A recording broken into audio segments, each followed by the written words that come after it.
and welcome to my gym. I am the psychic gym leader of the Artubia region.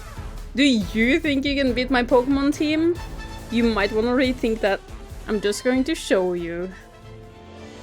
Alright, I have to admit, this is the only design where I lost the speed paint. I searched everywhere, but it's just gone. So we're rolling with what I got. This was the first Pokemon I designed for this whole Pokemon project. I didn't base it off anything specific, but I was just scrolling through the Pokédex on the Pokemon website. I just knew I wanted this Pokemon to look like my trainer, and the trainer look like the Pokemon, just like many gym leaders and Pokemon trainers do. And this Pokemon is kinda small, and it kinda looks like it could be a legendary, but I got more inspiration from Banette, Mimikyu, and Spinda. In general, the design looks like it's wearing a big onesie and it has dark circles under its eyes. Is it the type of Pokemon that would become your best friend or like your family or kinda like your kin?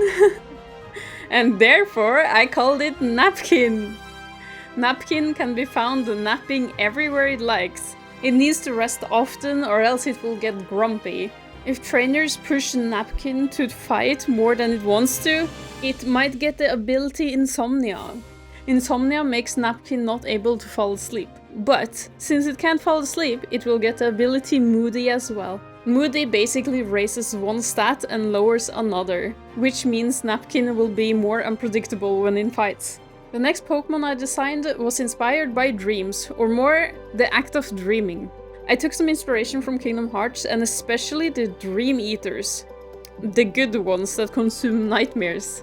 I knew I wanted a Pokemon that was kinda soft or like fluid and ethereal. So I gave it long flowing appendages that makes it look like it's always floating. This is Vitalia, the Dream Eater Pokemon. Vitalia always comes with the ability Comatose, which means that it's always asleep but can still attack. Sometimes Vitalia comes with the Effect Spore ability. Effect Spore makes it so Vitalia has a chance to inflict paralysis, sleep or poison if you touch it. Even though Vitalia is constantly asleep, it's completely aware of its surroundings because of its third eye. The third eye is said to make Vitalia able to see and travel through dreams of people and Pokemon. Now this Pokemon is inspired by both music and birds, which I love. I don't feel like I could live without music. But designing a Pokemon completely leaning on music was really tough for me. I guess I just have skill issues, because I've seen a lot of cool music Pokemon. I just can't do it myself. I was leaning the design more towards birds. What I suddenly remembered was that I don't think I have seen any Pokemon that was a hummingbird yet.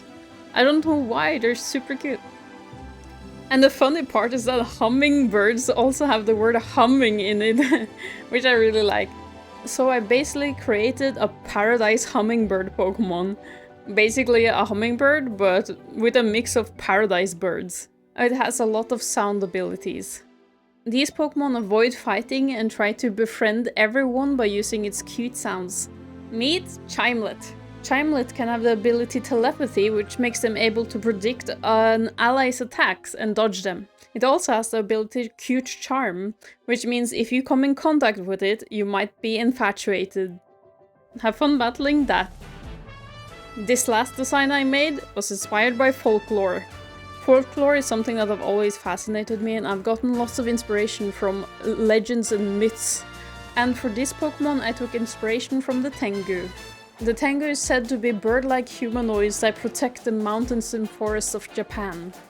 Originally, the Tengu was seen as arrogant and chaotic spirits. Some regions of Japan even hold festivals over the Tengu's honor. There are two types of Tengu. There is the long-nosed humanoid kind, and then there is the crow-faced kind. And of course, I'm taking inspiration from the crow-faced Tengu. Here he is, Corvisage. Since he's a crow, I wanted to have Corvid in his name. And later I found out that Corviknight is actually a real Pokemon. I think it sounded amazing, and therefore I thought I could have a similar name. So I went with Sage because of his wisdom and respected status.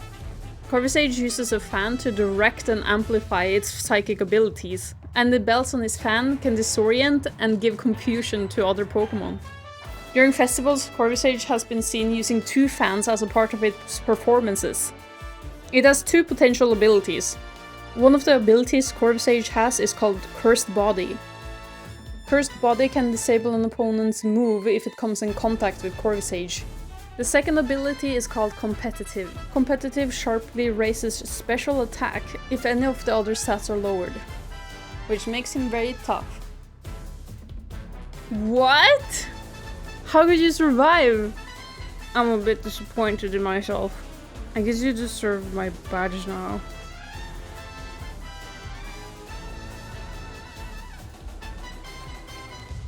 Fine. Here, just take it.